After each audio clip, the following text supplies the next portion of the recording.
Alors bonjour à toutes et à tous, je m'appelle Manuel, j'ai 29 ans, je suis artiste peintre, j'enseigne également le dessin académique dans un établissement supérieur privé de design et d'architecture d'intérieur.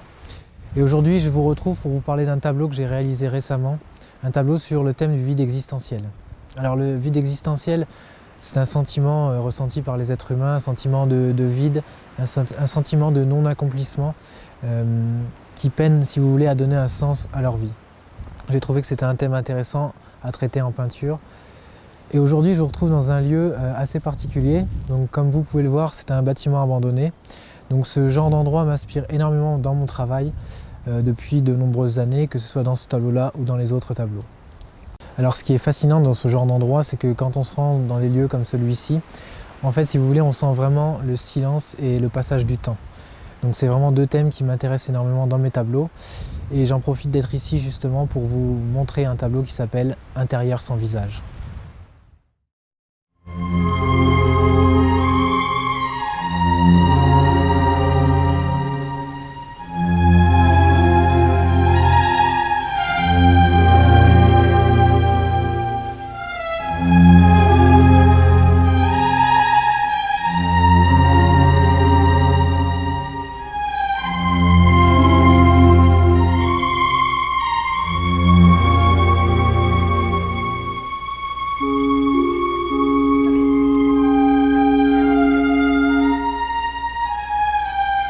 Alors l'idée générale du tableau, c'était de représenter le mal-être d'un être humain en utilisant des artifices visuels spécifiques. Donc ici j'ai utilisé à la fois la composition, la couleur et l'utilisation du décor.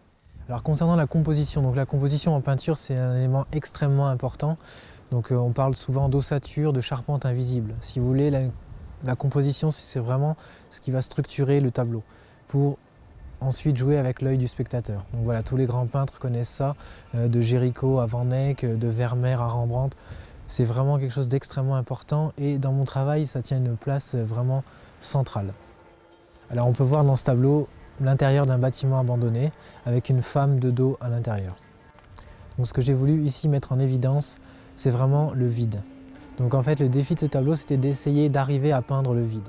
Alors j'ai utilisé ce qu'on appelle en composition des vides expressifs. Donc dans ce tableau, vous remarquerez qu'il n'y a quasiment rien, il n'y a aucun élément narratif. Simplement une femme de dos dans un intérieur et absolument rien autour. Donc en général, le vide expressif, on peut voir ça dans les tableaux d'Hammershøi, dans les tableaux de Sorolla, c'est vraiment utilisé pour, si vous voulez, traduire un inconscient, un état mental d'un personnage. Donc là, ici, l'idée, c'était que le décor soit le reflet de l'état mental du personnage. Comme dans pas mal de mes tableaux, j'adore utiliser cet artifice visuel. Donc on peut retrouver ça par exemple au cinéma, Michael Mann notamment, donc un grand cinéaste américain, qui filme, si vous voulez, la ville comme si c'était un personnage, comme si c'était le prolongement de l'état mental d'un personnage. On peut retrouver ça également chez Andreï Tarkovski, donc le grand cinéaste russe, qui lui, au contraire de Michael Mann, ne filme pas la ville, mais filme la nature comme un personnage. Donc on peut voir par exemple dans la scène d'introduction de Solaris, un personnage comme ça, pris dans la brume, dans les feuilles, etc.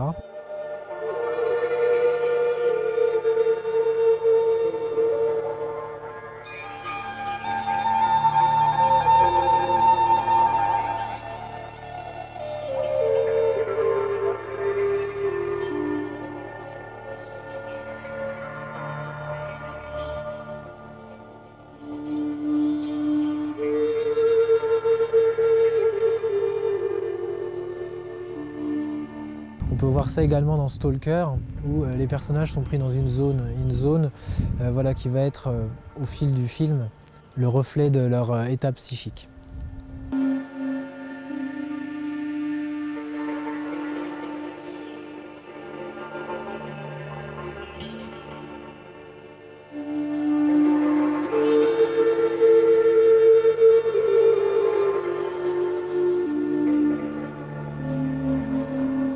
Alors pour instaurer le silence dans une peinture, pour arriver à peindre le silence, au niveau de la composition, il faut être sûr de ne pas se tromper. C'est-à-dire qu'il y a des compositions qui sont, qu'on pourrait appeler des amis du silence, et d'autres qui sont plutôt des ennemis du silence. Alors, si on prend l'exemple de certains tableaux, on peut voir qu'il y a des compositions qui ne sont pas du tout adéquates pour la mise en place du silence. Donc on peut prendre pour exemple un tableau de Géricault, le célèbre radeau de la Méduse, où le tableau, pour montrer du dynamisme du mouvement, est basé sur les lignes diagonales, les lignes obliques du tableau. Donc on pourra aller sur plusieurs exemples, je pense par exemple à la parabole des aveugles de Bruegel ou encore le verrou de Fragonard. Alors le côté anxiogène et inquiétant du tableau vient de l'utilisation de la symétrie. Donc en fait la symétrie c'est un principe de composition, si vous voulez, qui va vous produire une image très fixe, très rigide, très immobile. Donc en général, voilà, c'est un type de composition à utiliser dans des situations assez particulières. Et ici je trouve que c'est une situation qui convenait bien. Alors j'ai eu recours à la symétrie dans d'autres tableaux. J'ai réalisé un tableau l'année dernière qui s'appelle Les papillons de mai, où on voit deux siamois dans un intérieur vide avec des papillons et où les siamois sont vraiment centrés dans l'image comme la femme dans Intérieur sans visage. Alors la symétrie a quelque chose de très peu naturel, de très rigide et très angoissant. Donc on peut retrouver ça au cinéma par exemple dans les films de Stanley Kubrick. Vous pouvez prendre Les Sentiers de la Gloire, dans Shining, dans Orange Mécanique. On retrouve voilà, ces symétries très exagérées où on voit des personnages qui sont un petit peu comme pris au piège si vous voulez.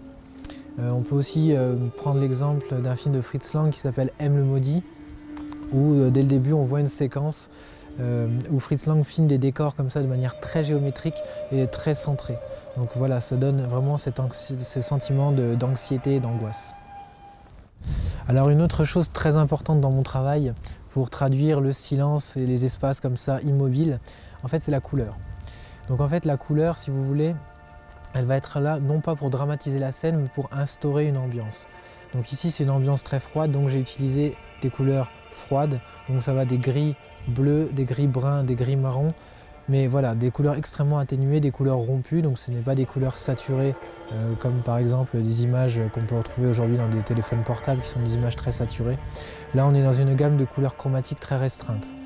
Donc on peut penser à la peinture d'Europe du Nord avec des peintres comme Hammershøi ou Zorn qui m'ont beaucoup influencé de ce point de vue-là.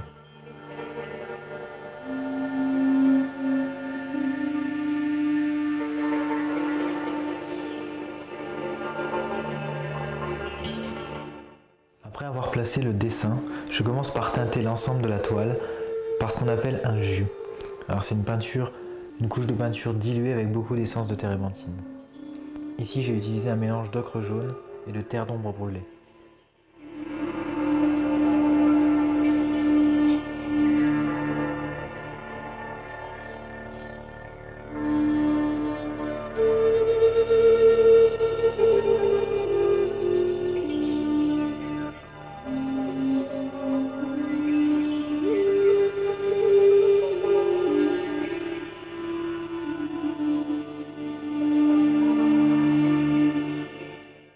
La seconde étape est appelée l'imprimature. Cette technique fut très utilisée à partir de la seconde moitié du XVIe siècle. C'est à ce moment que l'on va poser les tons clairs, moyens et foncés afin de donner des indications sur les ombres et les lumières de l'ensemble du tableau. En général, on choisit un coloris assez neutre, assez discret, mais il est possible de prendre une couleur complémentaire des nuances dominantes de la composition. Par exemple, un fond rouge apportera un bel éclat au paysage à dominante verte. Les teintes les plus utilisées à l'époque étaient le rouge, le brun et le brun noir. Mais toutes les teintes sont possibles avec l'imprimature. Ici, le fond est composé de couleurs chaudes pour valoriser les couleurs froides par la suite. Pour respecter la règle du gras sur maigre, j'ai dilué mes couleurs avec de l'essence de térébenthine et de l'huile de lin en petite quantité. J'ai utilisé ici un mélange de terre de sienne brûlée, d'ocre jaune et de blanc de zinc.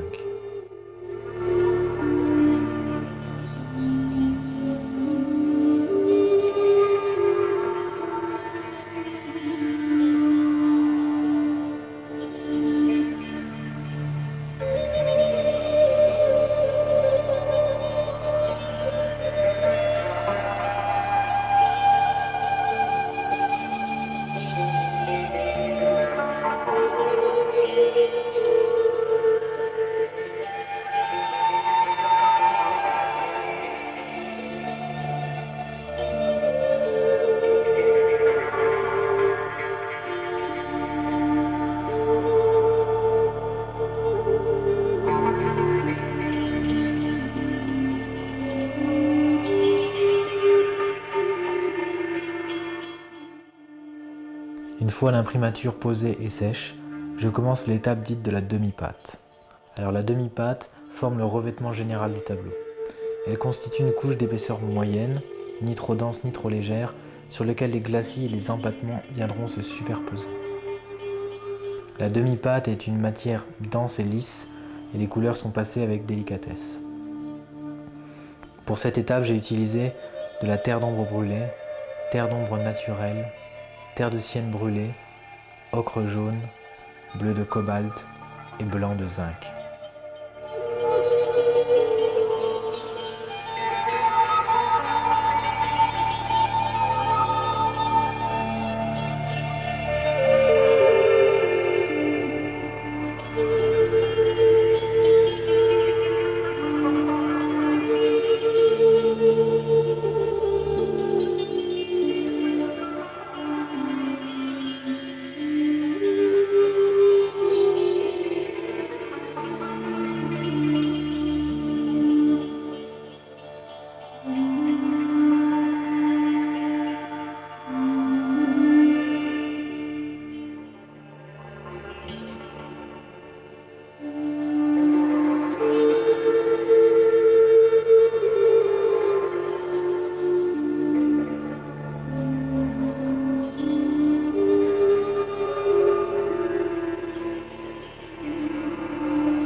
Une fois la demi-pâte parfaitement sèche, je vais appliquer des couches de couleur translucide que l'on appelle des glacis.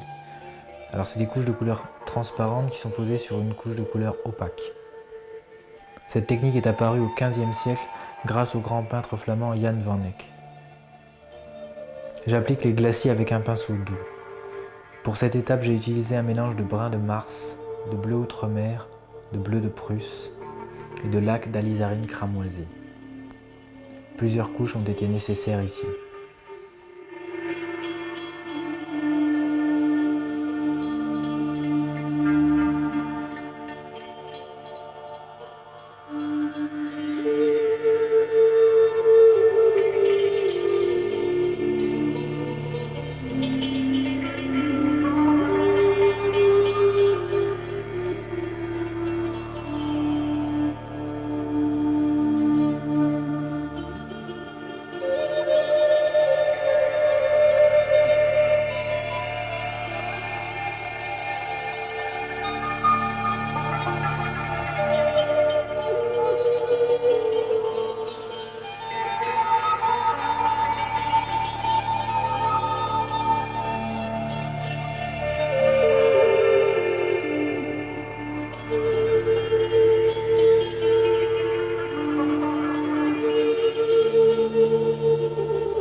Une fois la peinture totalement sèche, je vais appliquer sur l'ensemble du tableau un vernis provisoire. Donc on appelle un vernis à retoucher.